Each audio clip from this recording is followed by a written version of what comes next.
Bonjour, je suis Guillaume, bienvenue sur ma chaîne La Chambre Noire de Goupil pour une nouvelle vidéo. Alors comme vous voyez, il y a deux appareils photo Sony qui sont derrière moi et je fais du coup mon test de surchauffe de l'A7 IV. Donc j'en avais déjà fait un dans le test de l'A7 IV, mais je vous avais dit que j'en referai un quand il ferait chaud et on n'est pas loin d'avoir atteint la température à peu près maximum. Au soleil, le fait qu'il fasse, qu'il fasse une certaine température, ça ne changera pas trop. Là, le soleil tape vraiment dessus, donc il fera aussi chaud à l'intérieur du boîtier. Et donc, j'ai rajouté une petite chose donc, que je vous expliquerai après pour augmenter la chaleur à l'intérieur du boîtier. Et donc, c'est pour ça que je fais ces tests de chaleur sur le Sony A7 IV. Et donc, j'espère que vous serez satisfait du résultat et que ça prouvera à certaines personnes de mauvaise foi qui trouvent que le R6 surchauffe moins, ce qui n'est absolument pas le cas, parce qu'ils n'ont pas l'air d'avoir compris comment marche un appareil photo. Et avant de dire des choses comme ça, il faut un peu comprendre comment marche un appareil photo et que, par exemple, sur un A7 IV, il y a 3 types de compression alors qu'il n'y en a qu'une seule sur le R6, enfin 2. Et quand il est en vidéo normale, disons que ça ne demande pas trop d'efforts au R6 pour faire la vidéo, donc voilà. Mais de toute façon, un R6, moi, dans tous mes tests, il surchauffe en plein soleil, soit peu après 30 minutes, soit beaucoup plus court, parce que le minimum que j'ai fait sur un R6, c'était en le comparant l'année dernière à l'A7S3. Et bon, l'A7S3 avait fait 4 heures d'enregistrement au soleil, et le R6 n'en a fait que 19 minutes, voilà. Donc j'espère que ça vous plaira et que ça rassurera ceux d'entre vous qui hésitent à acheter un A7 IV. Bien évidemment, comme je l'expliquerai dans la vidéo, un A7S3 sera toujours un petit peu meilleur pour des raisons de conception et surtout de capteur. Donc voilà, j'espère que vous apprécierez la vidéo. Je rentrerai aussi dans certains détails de ce qui peut faire surchauffer l'appareil photo plus vite. Donc bonne vidéo.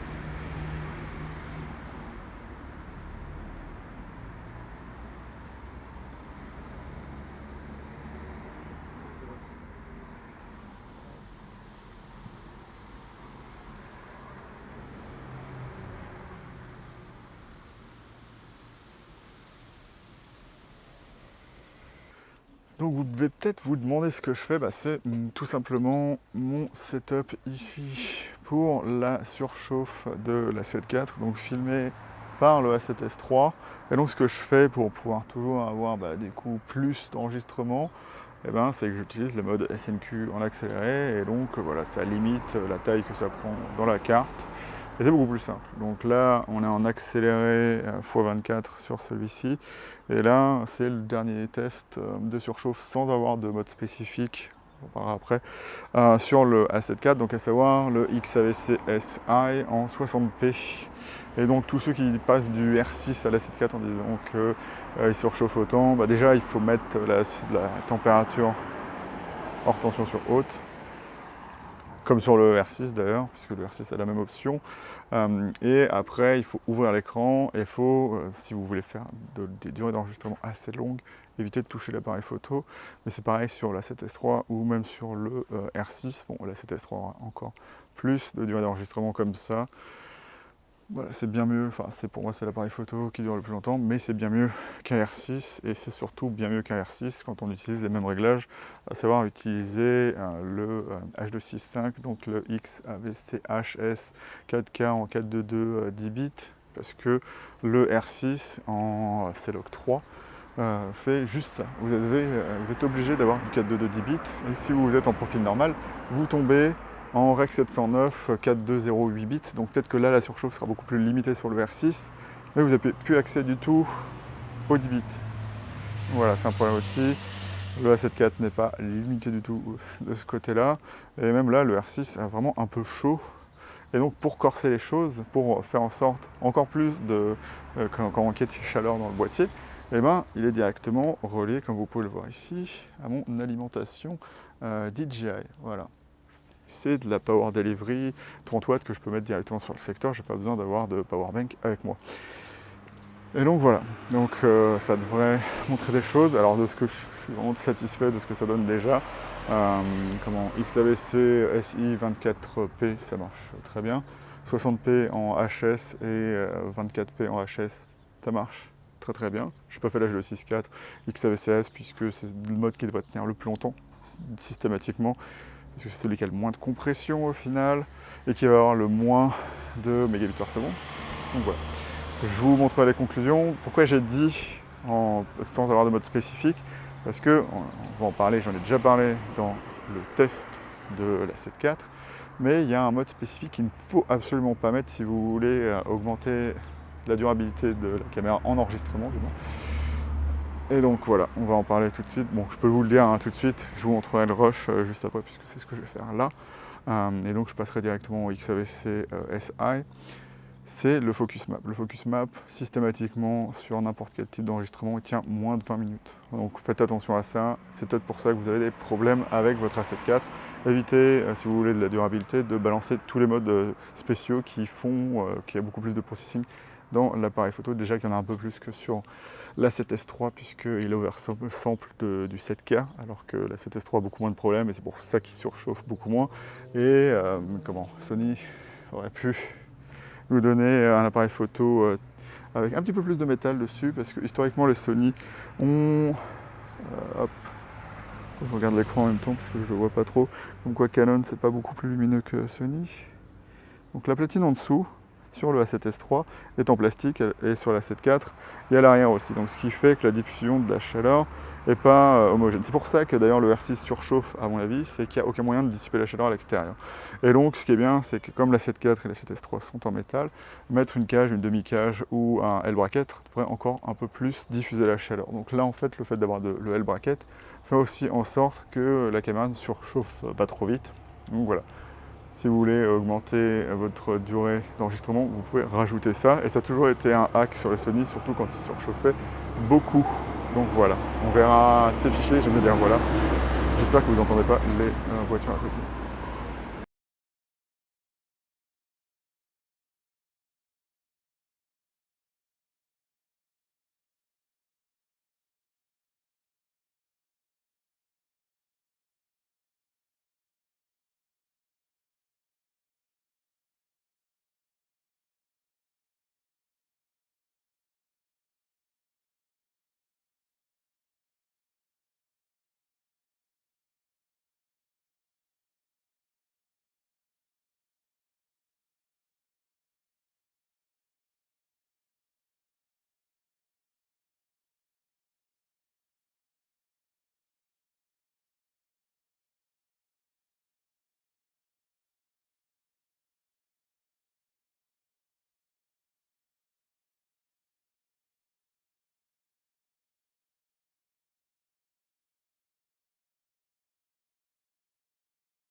Du coup, alors ça fait à peu près, ça fait un peu toute l'après-midi que j'ai fait le test. Hein. Vous voyez que les appareils photo marchent toujours.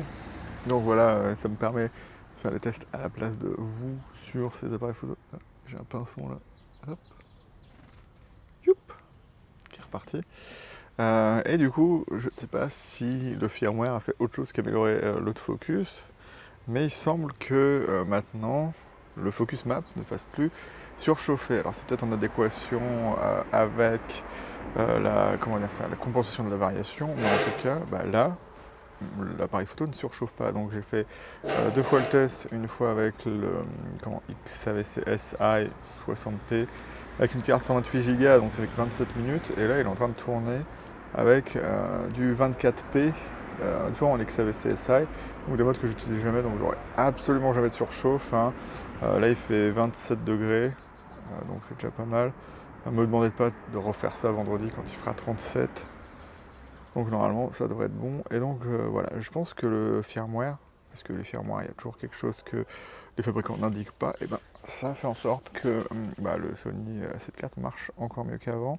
Et je suis assez étonné, hein, il n'y a plus du tout de surchauffe, ça marche vraiment très très bien. Donc voilà, que demander de plus. Le boîtier est bien chaud, hein, il n'y a pas de problème là-dessus. Et comme je vous l'ai dit, il faut mettre la température hors tension sur élevé. Ça n'affectera pas votre appareil photo. l'A7S3 là qui est là, ça fait depuis 1 an qu'il marche comme ça. Je fais un test avec, je l'ai mis en plein cagnard comme ça plusieurs fois. Et voilà, il y a du wobbling sur le R6.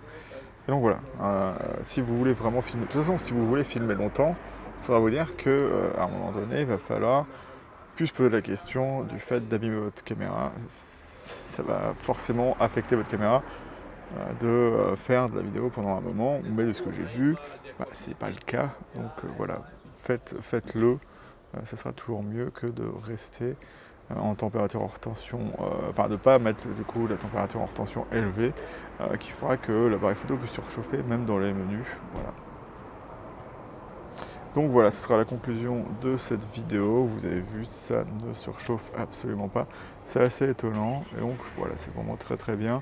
Sony continue de m'étonner de ce côté-là. On est loin des autres appareils photo qui ont besoin d'un ventilateur pour marcher correctement. Et vous pouvez vous dire, bah oui, il n'y a pas de ProRes ou tout le tralala. Si vous êtes sur Windows, le ProRes, c'est un peu embêtant pour vous parce que vous ne pouvez de toute façon pas vous en servir. Et donc moi, la solution que j'ai prise, c'est d'utiliser, donc vous pouvez prendre ça ou un Atomos. Moi, ce que j'aime bien avec ça, je dis pardon à mon enregistreur.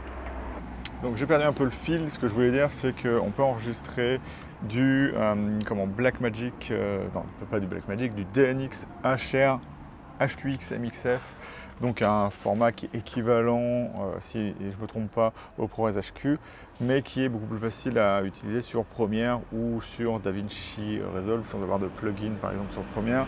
Et donc c'est pour ça que j'aimerais avoir sur des caméras autre chose que du ProRes, aussi du DNX, puisque c'est aussi un format cinéma, c'est aussi un format intéressant. C'est dommage qu'on ait que du ProRes, qui peut bien sûr faire ce truc-là. Mais je préfère mieux faire du DNX et ça marche sur la SD. Mais si ça marche pas, donc par exemple du 60p, ça marche pas du tout. Mais du coup, on peut mettre un disque dur externe en USB-C, ce qu'on ne peut pas faire sur un Atomos. Et donc on peut mettre basiquement tout ce qui existe, même des SSD internes, parce que il y a toujours des interfaces pour pouvoir riguer ça sur un USB-C. Donc voilà, je vous laisse avec la fin de la vidéo. Et du coup, en fait, si vous êtes sur enregistreur externe, vous n'aurez jamais aucun problème de surchauffe, puisque c'est basiquement lui qui prendra toute la charge. Et donc, par exemple, le R6 peut enregistrer à l'infini avec. Si vous êtes derrière, pour pas qu'il se mette en veille, ça c'est un autre problème du R6, en tout cas du mien. Et donc, voilà. C'est ce que j'aurais à dire comme conclusion sur le A7 IV. C'est un très bon appareil photo qui ne surchauffe pas ou très peu. Et voilà. Donc si vous vous demandez pourquoi j'ai pas pris plus de rush, c'est que déjà faire 27 minutes en 60p en XAVC SI, ça fait beaucoup, ça vous demandera énormément de cartes et de disques durs.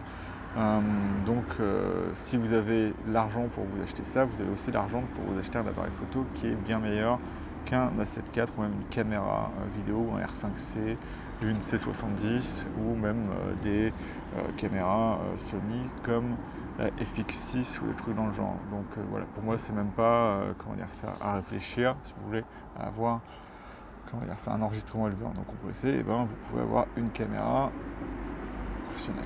Je vous dis salut et à bientôt dans le chemin noir de Goupil.